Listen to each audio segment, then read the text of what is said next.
Vamos a leer en Juan capítulo 6. Juan 6, 1. Después de esto, Jesús pasó a la otra orilla del mar de Galilea, también llamado Tiberíades. Le seguía mucha gente porque veían las señales que hacían los enfermos. Entonces subió Jesús a un monte y se sentó allí con sus discípulos. Estaba cerca la Pascua, la fiesta de los judíos. Cuando alzó Jesús los ojos y vio que había venido a él una gran multitud, dijo a Felipe: ¿Dónde compraremos pan para que coman estos? Dijo esto para probarle, porque Jesús ya sabía qué iba a hacer. Felipe le respondió: aunque se gastase uno el sueldo de más de medio año, no alcanzaría para que cada uno de estos probase un bocado. Uno de sus discípulos, Andrés, hermano de Simón Pedro, le dijo: aquí hay un muchacho que tiene 5 panes de cebada y 2 peces, pero ¿qué es esto para tantos? Jesús dijo entonces: haced recostar a la gente. Había mucha hierba en aquel lugar, sobre ella se recostaron unos 5.000 hombres. Tomó Jesús aquellos panes y después de dar gracias los repartió entre los discípulos, y estos a su vez los repartieron entre los que estaban recostados. De igual manera hizo con los peces, dándoles todo cuanto querían. Cuando se saciaron, dijo a sus discípulos: recoged los pedazos que han sobrado, para que no se pierda nada. Recogieron los pedazos que de los 5 panes les sobraron a quienes habían comido, y con ellos llenaron 12 cestas. Aquella gente, habiendo visto la señal que Jesús hizo, decía: verdaderamente, este es el profeta que había de venir al mundo. Pero Jesús, dándose cuenta de que pretendían llevárselo para proclamarlo rey, se retiró de nuevo al monte, él solo. Vamos un momento al capítulo 20, de Juan también, versículos 30 y 31. Hizo además Jesús muchas otras señales en presencia de sus discípulos, que no están recogidas en este libro, pero éstas se han escrito para que creáis que Jesús es el Cristo, el Hijo de Dios, y para que creyendo tengáis vida en su nombre. La gran provisión de Dios. Este es el título que he puesto a la exposición de esta tarde. La gran provisión de Dios. Suena como la gran comisión, pero no tiene nada que ver, es algo completamente distinto. Y bueno, después de haber leído el texto todos os dais cuenta de por dónde vamos a ir, pero quizás conforme vayamos avanzando veáis otros matices o otras formas que nos implican esta frase, la gran provisión de Dios. Lo primero, decir que esta señal de Jesús es la única que se cuenta en los 4 evangelios. Y no debe ser casualidad, ¿verdad? No hay ninguna otra que los 4 evangelistas incluyeran, los 4, en su selección del material. Sabemos que hubo otras muchas señales, Juan nos lo dice, acabamos de leerlo. Hubo otras muchas señales, no solo las que se nos cuentan en el Evangelio de Juan, no solo las que se nos cuentan en los evangelios sinópticos, pero hubo muchas señales que Jesús hizo.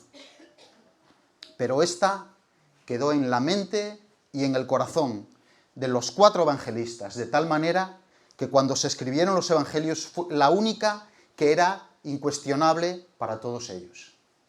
El Espíritu Santo también permitió, el Espíritu Santo impulsó en ellos también que esta señal estuviera recogida, y por alguna cosa tiene que ser. En los últimos domingos estamos pensando en algunas señales que Jesús hizo ante sus discípulos y que Juan dejó escritas. Es bueno que recordemos por qué decidió dejarlas escritas en su Evangelio, y por eso hemos leído estos 2 últimos versículos, ¿verdad? Y él nos lo dice claramente.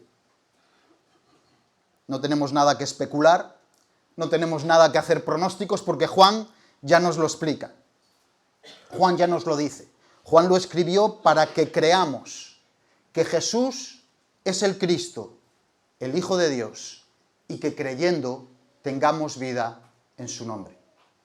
Por tanto, si te acercas a este texto con alguna otra intencionalidad, Si te acercas a este texto con algún otro interés, que sepas que estás alejado de la intención que el autor tuvo. Juan escribió este texto específicamente para que creamos que Jesús es el Cristo, el Hijo de Dios, y que creyendo tengamos vida en su nombre. Juan dejó por escrito la transformación del agua en vino de una gran calidad en las bodas de Caná. Dejó por escrito la curación a distancia del hijo de un oficial del rey. Dejó por escrito la curación de un paralítico que hacía 38 años que estaba enfermo. Y la alimentación también de una multitud enorme con la comida que un muchacho había traído para él solo. E hizo esto para que, examinando estas evidencias de poder omnipotente, de dominio sobre la materia, sobre la enfermedad, sobre la biología humana, lleguemos a la conclusión correcta sobre Jesús y creamos en él como Señor Todopoderoso, Hijo de Dios, Mesías y Dios de Israel, y Rey de Israel, perdón, Señor también que quiere ser de nuestras vidas. Muy bien, pero podemos pensar, bueno, Juan quizás no escribió para nosotros, escribía para un público más bien judío, escribía para un público de su tiempo. Quizás lo que escribió Juan aquí, pues después de tantos siglos no tiene mucho que decirnos, ¿verdad? Bueno, él nos da alguna pista en su texto de hacia quién se dirige o para quién escribe. Lo que nos cuenta ocurrió en las orillas del mar de Galilea, o lago de Genesaret. Los romanos le llamaban mar de Tiberias o de Tiberíades. Y si os fijáis bien, Juan nombra a este lago de las dos maneras. Las maneras con las cuales se referían a él los judíos y la manera con la que se referían a él los romanos o los griegos. Fijaros. Después de esto, Jesús pasó a la otra orilla del mar de Galilea. Así le llamaban los judíos, mar de Galilea. También llamada Tiberíades o mar de Tiberias. Así le llamaban los romanos. Los judíos no le llamaban así, porque para los judíos Tiberias era una ciudad gentil. Tiberias era una ciudad que había construido Herodes Antipas en el año 22 después de Cristo, por tanto, en esta época, hacía muy poco tiempo, en honor al emperador reinante Tiberio. Y la arquitectura de aquella ciudad, la forma de vivir de aquella ciudad, la cultura de las personas que vivían allí era más bien griega. Por tanto, cuando los judíos pensaban en el mar de Galilea, no pensaban en el lago de Tiberias. Al contrario. Pero cuando los romanos pensaban en el mar de Galilea, no pensaban en Capernaum, ni en Corazín, ni en Betsaida. Pensaban en Tiberias, porque para ellos era la única ciudad que había allí. Lo demás eran aldeitas judías, que no sabemos muy bien cómo se llaman. Entonces Juan intencionadamente dice, esto ocurrió en el mar de Galilea, para vosotros que sois judíos. Y para vosotros que sois romanos o griegos, el mar de Tiberias. Por tanto, estoy escribiendo para todos.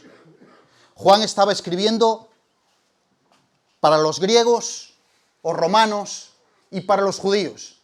Para los creyentes que ya sabían quién era el Cristo y lo habían aceptado como su Señor, y para aquellos que no lo habían hecho, para que llegasen a esa conclusión y a esa finalidad. Juan escribió su evangelio a finales del siglo I, quizás desde Éfeso. Sus primeros lectores serían los miembros de las iglesias de Asia Menor, muchos de ellos griegos, muchos de ellos no judíos. Juan escribía para todos, creyentes o no creyentes, gentiles o judíos, pues Cristo era el Cordero de Dios para todo el mundo. Juan 3:16. Porque de tal manera amó Dios al mundo. Y eso lo escribe un judío. Y no dice, de tal manera amó Dios a Israel, de tal manera amó Dios a los que vivís lejos de Samaria, porque los samaritanos no. No dice esto. Lo que dice es, porque de tal manera amó Dios al mundo, que dio a su Hijo unigénito, para que todo aquel que en él crea no se pierda, mas tenga vida eterna. Por tanto, si estabas pensando que esto no era para ti, quítalo de tu cabeza, porque Juan te incluye. Esto es sin duda para cada uno de nosotros, creyentes o no creyentes, judíos, no creo que haya ninguno aquí, pero sí hay africanos, y europeos, españoles, gallegos, para todos. Gentiles, por supuesto, estamos incluidos todos los que estamos escuchando hoy esta exposición. Una parte importante del ministerio de Jesús transcurrió cerca de este lago, el mar de Galilea, un lago de agua dulce. Un lago que medía 21 kilómetros de norte a sur y 12 kilómetros de este a oeste. ¿Sabéis cuánto mide la ría de Pontevedra de un lado a otro? Unos 21 kilómetros. Fijaros qué curioso. La ría de Pontevedra desde Puente de la Barca hasta la boca de la ría mide 21 kilómetros. O sea que ya tenemos ahí un poco la coordenada.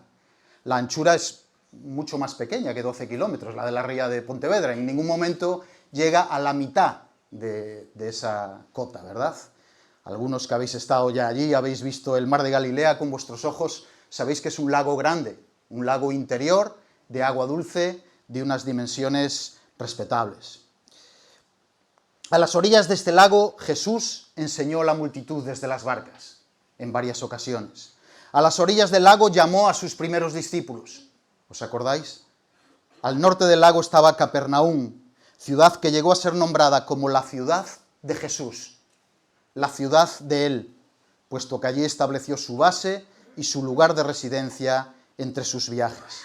Hasta tal punto fue así, hasta tal punto Jesús consideraba aquella zona como su casa, como su ciudad, que llegó a lanzar un ay o un lamento contra Corazín y Betsaida, que eran ciudades de aquella misma comarca, ciudades muy próximas a Capernaum, porque teniendo el privilegio de ver muchas más señales de su poder que otros, no la habían reconocido como Mesías. ¡Ay de ti, Corazín y Betsaida!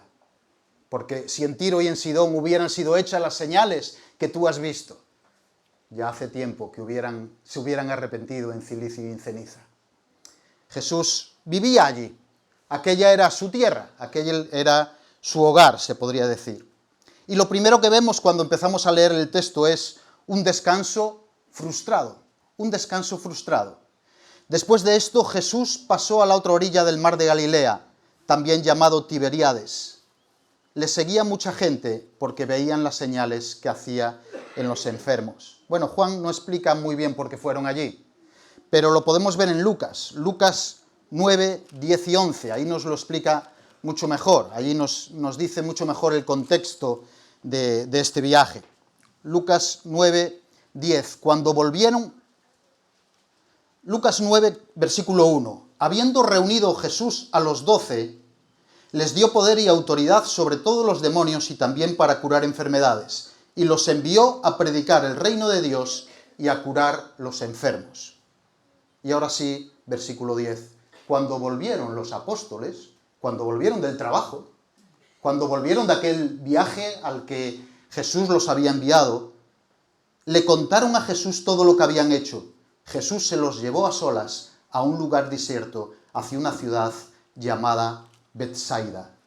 Jesús quería retirarse con sus discípulos para descansar a un lugar apartado y desierto. Los discípulos habían regresado de sus viajes de evangelización por las aldeas y tenían muchas cosas que contar. Jesús quería darles la oportunidad de hacerlo y también permitirles descansar, también darles enseñanzas, ánimos y equiparles para las siguientes salidas. Cuando seguimos leyendo Lucas 9:11, vemos que ese descanso no fue posible. Pero la gente se enteró y le siguió. ¿Y qué hizo Jesús? Podría haber dicho, mira, perdona, estoy aquí con mis discípulos y este es un momento especial, porque ellos necesitan descansar. Y es imprescindible que descansen, es necesario. Por tanto, mirad, otro día podéis contar conmigo, pero hoy no, porque tengo un fin de semana de retiro con mis discípulos. Pero no fue eso lo que hizo. Jesús los recibió, les hablaba del reino de Dios y sanaba a todos los que lo necesitaban. Jesús tenía necesidad de descansar y le constaba que sus discípulos también tenían que reponer fuerzas y tener un tiempo de amistad, de sosiego, de tranquilidad, de estar juntos. Eso era lo justo. Era lo justo. Acababan de llegar de un viaje largo donde habían estado recorriendo las aldeas y anunciando el reino de Dios. Después del trabajo realizado, ellos necesitaban descansar. Era una necesidad, no era un capricho. Estaban cansados, sus fuerzas físicas y emocionales estaban mermados. Por eso Jesús provee este tiempo y lo hace con regularidad. Sin embargo, las necesidades de la obra, las necesidades de las multitudes que le buscaban y la seguían, eran una prioridad absoluta para él. Jesús sacrificó su merecido y legítimo descanso y el de sus discípulos para cumplir con la obra que el Padre le había dado. ¿No es esta la experiencia de todos los que están implicados en la obra de Dios? ¿Cuántas veces servir al Señor implica sacrificar un descanso al que tendríamos derecho, legítimo, necesario, razonable? El servicio del Señor implica sacrificio y esfuerzo y conlleva renuncia. El servicio al Señor implica sacrificar tiempos de nuestro descanso, de nuestra familia, de nuestras aficiones, de nuestro ocio, al cual tendríamos derecho. Pero el ministerio es prioritario y más importante. Por eso Lucas deja constancia de este descanso frustrado del Maestro. No es que él cuestione la omnisciencia del Señor. No es que él diga, el Señor no sabía lo que iba a pasar. Él había dispuesto que iban a descansar, pero no pudo ser. Él no lo sabía. No es esto. Él, aun sabiendo de antemano que esto no sería posible, planificó el descanso de todo el grupo, porque eso es lo justo, para después interrumpirlo ante las necesidades de la multitud. Un descanso frustrado, un descanso justo, un descanso necesario, un descanso legítimo que no pudo ser por las necesidades de la obra de Dios. Lo siguiente que encontramos es una necesidad acuciante. Versículo 3. Entonces subió Jesús a un monte y se sentó allí con sus discípulos. Estaba cerca la Pascua de la fiesta de los judíos. Cuando alzó Jesús los ojos y vio que había venido a él una gran multitud, dijo a Felipe, ¿dónde compraremos pan para que coman estos? 5.000 hombres y muchas mujeres y muchos niños seguramente. ¿Os imagináis 5.000 personas aquí? ¿Os imagináis que aquí estuviéramos 5.000 personas? Yo creo que toda la pradeira, no esta parte de aquí, toda la pradeira estaría completamente llena. Por eso Jesús subió al monte. Necesitaba un sitio elevado para dominar todo aquel auditorio tan enorme. 5.000 personas. Muchísima gente, ¿verdad? Le seguían y le buscaban, pues querían estar en el momento en que hiciese alguna de sus maravillosas sanaciones. Querían verlo. Algunos ya lo habían visto en veces anteriores. Otros solo habían oído contarlas, pero todos querían verlo por primera vez o una vez más con sus propios ojos. Con el ansia por estar con Jesús y porque cuando salieron de sus casas no sabían cuán lejos irían detrás del Maestro ni cuántas horas estarían escuchándole, no habían traído comida. O la que habían traído la habían consumido ya. Seguramente estuvieron escuchando al Maestro durante muchas horas y ya era muy tarde. Nadie pensó, está muy interesante lo que explica el Maestro, pero me tengo que ir para casa, porque si no me va a coger la noche. Nosotros haríamos lo mismo, ¿verdad? Si tú tuvieras la oportunidad de escuchar a Jesús, si Jesús se pusiera en el monte y tú estuvieras abajo, pensarías, qué tarde se me está haciendo. Seguramente no, ¿verdad? Porque Jesús era un buen maestro y irradiaba el poder de la palabra en él, ¿verdad? Y nadie pensó que tenía que volver a casa. Pero se estaba haciendo de noche. Y era un lugar desierto, peligroso, y no había nada para comer. Era una necesidad, sin duda, acuciante. Habían caminado muchos kilómetros para encontrarse con Jesús. No podían volver ahora a sus casas. Era necesario que comiesen y descansasen. 5.000 hombres con mujeres y niños sin nada para comer. Una necesidad acuciante. Lo siguiente que vemos es la prueba de Felipe. La prueba que el Señor quiere hacer con sus discípulos y concretamente con Felipe. ¿Dónde compraremos pan para que coman estos? Dijo esto para probarle, porque Jesús ya sabía qué iba a hacer. Felipe le respondió: aunque se gastase uno el sueldo de más de medio año, no alcanzaría para que cada uno de estos probase un bocado. Uno de sus discípulos, Andrés, hermano de Simón Pedro, le dijo: aquí hay un muchacho que tiene 5 panes de cebada y 2 peces, pero ¿qué es esto para tantos? Felipe estaba en Caná de Galilea cuando Jesús convirtió el agua en vino. Y aquello no había ocurrido hacía tanto tiempo. Había ocurrido hacía meses, quizás, no lo sabemos. No sabemos cuánto tiempo había transcurrido, pero no mucho, desde que Felipe había visto cómo Jesús podía proveer para las necesidades, incluso en la situación más desesperada. Pero Jesús quería poner a prueba a sus discípulos, ponerlo en la situación de depender de Jesús para resolver aquel problema. Si Jesús había provisto vino para aquella boda, si había sanado al hijo de aquel oficial del rey sin ni siquiera verle, sin acercarse a él, si había podido sanar al paralítico, podía también proveer para esta situación. Jesús quería llevar a su discípulo a esta conclusión. Él quería que lo que habían visto y oído fuese produciendo en ellos una fe madura que confía y que descansa. Pero no es fácil, ¿verdad? No es fácil a veces.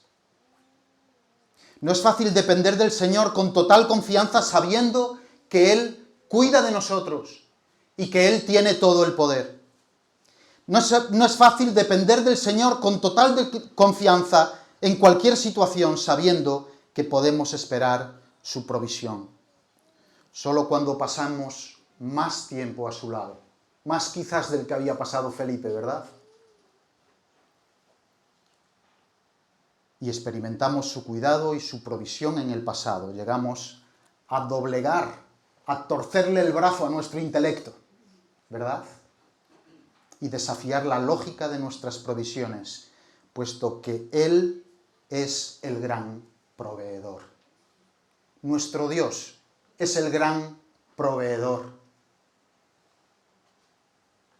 Nuestro Dios es el autor de toda provisión.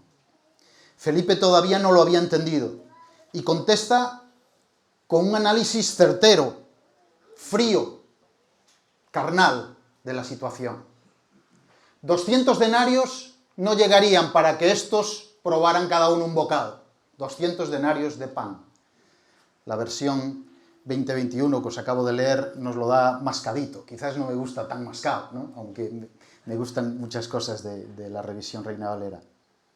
Pero aquí nos dice: aunque se gastase uno el sueldo de más de medio año, no alcanzaría para que cada uno de ellos probara un bocado. No bastarían 200 denarios de pan para que cada uno de estos tomase un bocado. Claro, 200 denarios eran aproximadamente 200 jornales, ¿vale? Y dice aquí medio año. Bueno, con nuestra mentalidad, medio año no son 200 jornales. El año tiene 365 días, 180 días la mitad. Si sacamos domingos, sábados, los sábados tampoco trabajamos la mayoría. Si somos funcionarios, los moscosos, 15 días de vacaciones que nos corresponden, ¿cuánto nos queda? Estos serían 9 meses de trabajo nuestro, ¿no? A veces no nos damos cuenta de que vivimos en una época histórica donde la comida es barata. A pesar de todo, a pesar de la inflación que ha habido en los últimos años, vivimos en una época histórica, mirando hacia atrás, 30 o 40 siglos, digamos, en que la comida es barata, relativamente barata. El gran problema hoy en día no es tanto comer, sino otras necesidades, ¿verdad? Pero en esta época la comida era cara. Tener lo suficiente para comer no era fácil, ¿vale? Andrés además aportó un inventario de sus recursos y también en este caso era certero, correcto y ajustado a la realidad. Andrés dice: lo que tenemos es esto, tomar nota, 5 panes de cebada y 2 peces, esto es lo que hay. Era correcto, ¿verdad? Los recursos con los que contaban los discípulos eran aquellos. El análisis de Felipe sobre sus necesidades era correcto. Los datos estaban bien calculados. Pero Felipe estaba olvidando algo. Felipe estaba olvidando que el Dios creador, sustentador, eterno y todopoderoso estaba allí. ¿Lo olvidamos nosotros también? Yo creo que sí. A mí me pasa. Muchas veces lo olvidamos, ¿verdad? Muchas veces olvidamos quién está con nosotros. Muchas veces olvidamos en situaciones difíciles, complicadas, tensas, que el Dios creador, sustentador, eterno y todopoderoso está con nosotros. Felipe lo olvidó. Felipe no pensó en eso. No fue capaz de contestar al Señor: Señor, tú lo puedes todo. En tus manos estamos seguros. En Segunda de Reyes, capítulo 6, no lo busquéis, cuando el rey de Siria tenía cercado a Eliseo en Dotán, ¿os acordáis de esta historia? Este tuvo que orar al Señor para que abriese los ojos de su criado, que no veía las fuerzas que estaban a su favor, para que pudiese ver los ejércitos de Jehová que estaban con ellos y que eran mucho más numerosos que el ejército de Siria. También nosotros tenemos que orar al Señor para que abra nuestros ojos en el día a día y nos permita ver la potencia, el poder y la gracia de quien está con nosotros, el Dios de toda provisión. Seguimos leyendo y vemos la gran provisión a partir del versículo 10. Jesús dijo entonces: haced recostar a la gente. Había mucha hierba en aquel lugar. Sobre ella se recostaron unos 5.000 hombres. Tomó Jesús aquellos panes y después de dar gracias los repartió entre los discípulos, y estos a su vez los repartieron entre los que estaban recostados. De igual manera hizo con los peces, dándoles todo cuanto querían. Cuando se saciaron, dijo a sus discípulos: recoged los pedazos que han sobrado, para que no se pierda nada.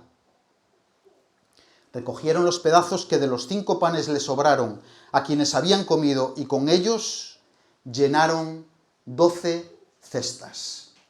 La gran provisión. El Dios del universo no estaba limitado por el certero y exacto presupuesto que había hecho Felipe para sus necesidades. Tampoco le limitaba el minucioso inventario de sus recursos que había hecho Andrés. Sus recursos son ilimitados. Y esto es algo que tenemos que recordar cada día.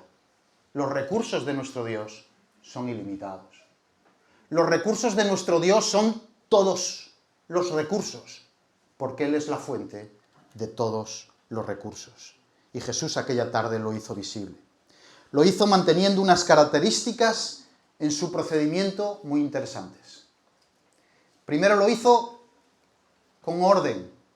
Fijaros, versículo 10. Jesús dijo: haced recostar a la gente. Había mucha hierba en aquel lugar. Sobre ella se recostaron unos 5.000 hombres.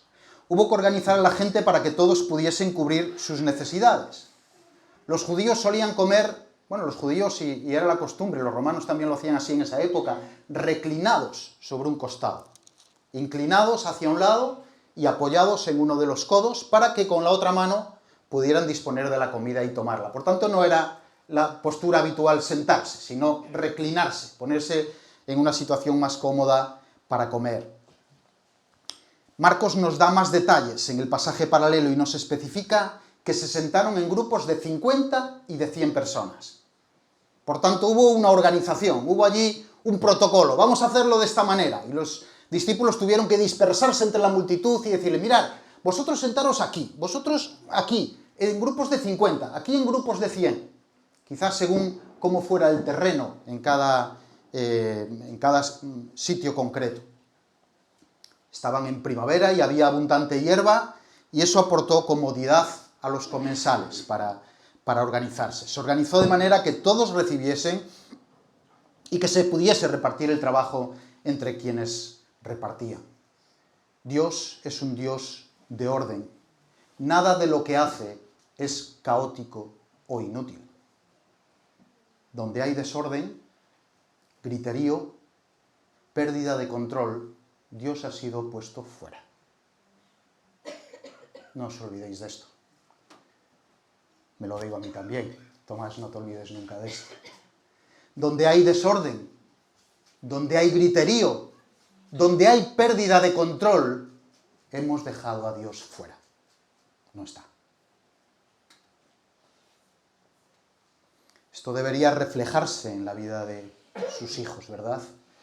En las cosas más importantes de la vida y en las más triviales, en las cosas trascendentales y en las cosas diarias que no tienen tanta importancia. Pero este es el carácter de nuestro Padre y tiene que ser también el nuestro.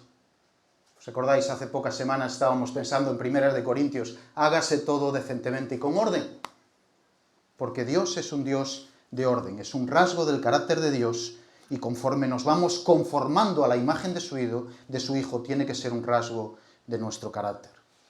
Lo hizo pues, lo organizaron con orden. Lo hicieron también en dependencia y en la voluntad del Padre. Dice allí, después de dar gracias. Podían haber prescindido de esto. O Juan podía no haberlo mencionado, aunque lo hubiesen hecho, pero aquí está puesto, después de dar gracias. Por tanto, en dependencia y en la voluntad del Padre. Dar gracias por la comida a veces es un acto rutinario, ¿verdad? Lo hacemos tan a menudo y durante toda nuestra vida que a veces llega a ser algo casi mecánico. A veces ni siquiera apagamos la televisión para hacerlo. Pudiera ser. Esto es porque no reflexionamos sobre la realidad que está detrás de esa costumbre. Que toda buena dádiva y todo don perfecto desciende de lo alto, del Padre de las luces. Toda buena dádiva, todo don perfecto nos es dado por nuestro Dios, el Dios de toda provisión. Él es el Dios de toda provisión y todos los recursos son suyos. Incluso los que yo considero míos son suyos. Él es el Dios de la provisión. Todos los recursos son suyos. Por tanto, dar gracias por la comida. Y no solo por la comida, por levantarnos cada mañana, por la salud, por la ropa, por todo. No debería ser algo rutinario. Y vemos también que lo hacen con orden, en dependencia y en la voluntad del Padre y esto puede resultar curioso, administrando con responsabilidad. Si nos fijamos bien en el versículo 12, con su énfasis final, para que no se pierda nada, recoged los pedazos que han sobrado, para que no se pierda nada. Y esto nos puede extrañar. Cuando leemos el texto podemos parar ahí y decir, qué curioso esto. Recogieron lo que sobraba, no pudieron dejarlo tirado allí o tirarlo en una papelera. Recogieron lo que sobraba para que no se perdiera nada. Y eso fueron instrucciones de Jesús. Podemos quedarnos perplejos de que el Dios de todo poder, que hizo posible aquel milagro de provisión, se preocupase de aquellos pedazos de pan que habían surgido de su poder y que no habían costado, podríamos pensar, ningún esfuerzo, porque Jesús lo había hecho aparecer, ¿verdad? De alguna manera no podemos evitar en los milagros como actos de prestidigitación, pero no era nada de eso. Eran simplemente actos de provisión, como los que Dios tiene con nosotros todos los días. No tiene nada que ver el Dios que proveyó para alimentar a los 5.000, es el mismo Dios que provee para nuestras necesidades cada día. Y aquel pan del que recogieron 12 canastas, 12 cestas, surgió de su mano, igual que nuestro pan. Exactamente igual que nuestro pan. El Dios que restauró la salud del paralítico restaura la nuestra cada vez que nos recuperamos de la enfermedad. Quizás no nos parece tan relevante, pero cuando Dios restaura nuestra salud, igualmente es el restaurador y el que da toda provisión. Es el Dios que mantiene los astros suspendidos en el universo en perfecto equilibrio. No sabemos qué se hizo con aquellas 12 cestas de pedazos de pan. Quizás se repartió a algunas de las familias que allí estaban. Quizás parte lo consumieron los propios discípulos en los próximos días para sus propias necesidades. Si el orden retrata una característica del carácter de Dios, esta acción refleja una característica del carácter de Dios que administra los recursos con responsabilidad. Entonces, si el Dios del universo le dijo a sus discípulos, recoged eso en 12 cestas que no se pierda nada, ¿vamos a hacer nosotros lo contrario? ¿Vamos a hacer nosotros lo contrario? Si a mí me sobra y puedo tirarlo, quizás tengo que mirar a los lados porque hay gente que le puede hacer falta. Por tanto, esta frase está puesta aquí por algo. No le sobraba tinta a Juan. No lo puso por rellenar un hueco. Recoged los pedazos que han sobrado para que no se pierda nada. Bueno, lo hicieron con orden. Lo hizo en dependencia y en la voluntad del Padre y administrando con responsabilidad. Y lo último que vemos en el texto, versículos 14 y 15, son conclusiones incorrectas. Aquella gente, habiendo visto la señal que Jesús hizo, decía, verdaderamente ese es el profeta que había de venir al mundo. Y cuando leemos este versículo 14 podemos creer que Jesús había conseguido su objetivo realmente. Incluso que Juan estaba poniendo un ejemplo de personas que vieron sus señales y creyeron que Jesús era el Cristo, el Hijo de Dios, y creyendo tuvieron vida en su nombre. Si solo leemos el versículo 14 podemos llegar a esta conclusión, ¿verdad? Sin embargo, cuando seguimos leyendo el 15, vemos que no fue así. Pero Jesús, dándose cuenta de que pretendían llevárselo para proclamarlo rey, se retiró de nuevo al monte, él solo. Ellos no aceptaban al Mesías que estaba descrito en el Antiguo Testamento. No creyeron en el siervo sufriente, ni estaban dispuestos a aceptar al siervo sufriente. Ellos reconocían el poder de Dios en sus actos, pero solo lo aceptaban si valía para sus propios intereses, si ayudaba a sus proyectos. Solo aceptarían un Mesías que se pusiese al frente de ellos para combatir a los romanos y echarlos de su tierra. Solo aceptarían un Mesías que se centrase en el trono de David y les volviese a proporcionar su soberanía y su independencia. Un rey que cubriese sus expectativas. Un rey que cubriese sus necesidades materiales y les proporcionase una vida más fácil. Jesús lo veía claramente, versículos 26 y 27. Respondió Jesús, estoy seguro de que me buscáis, no porque habéis visto las señales, sino porque comisteis hasta saciaros.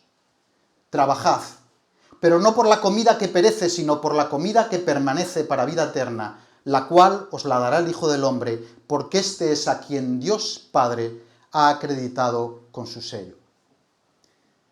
Jesús es la gran provisión del Padre.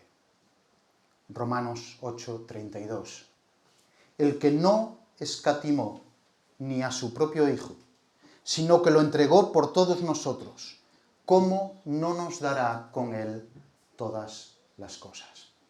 Jesús es la gran provisión del Padre para nosotros. Él nos fue dado para hacernos dignos de estar en su presencia y para poder tener comunión con Él y los unos con los otros. Él es la propiciación por nuestros pecados. Él nos hace dignos de estar en su presencia. Él nos hace no solo dignos, sino capaces de tener comunión unos con otros y con Él mismo. Él es el Dios de toda provisión y en Él tenemos todas las cosas. Como Felipe, más nos vale tenerlo en cuenta. Como Felipe tenemos que aprender a reconocer quién está con nosotros. ¿Quién estaba allí con Felipe aquel día? El Dios Todopoderoso, Creador, Sustentador, Omnipotente Señor. Tenemos que reconocer quién es Él que está con nosotros. ¿Y cómo podemos apropiarnos de este pan y comer y vivir para siempre? Comer y vivir eternamente. Versículo 40. Y esta es la voluntad del que me ha enviado, que todo aquel que ve al Hijo y cree en Él tenga vida eterna, y yo le resucitaré en el día final. Jesús es la gran provisión. Hay una mosquita por aquí que se ha empeñado conmigo. Jesús es la gran provisión para cada uno de nosotros, para ti. Jesús es la gran provisión para que tú puedas tener vida eterna. Esta es la voluntad del que me ha enviado, el Padre, que todo aquel que ve al Hijo y cree en Él tenga vida eterna, y yo te resucitaré en el día final. Jesús es el pan del cielo para el hombre y la mujer en el día de hoy, para ti, hoy, e igual que el pan físico, nos da vida física. El pan del cielo nos da vida eterna. Versículos 50 y 51. Este es el pan que desciende del cielo, para que quien coma de él no muera. Yo soy el pan vivo que descendió del cielo. Si alguien come de este pan, vivirá para siempre, y el pan que yo le daré es mi carne, la cual daré por la vida del mundo. Jesús es la gran provisión del Padre para nosotros, y en Él lo tenemos todo. Gracias al Señor. Amén.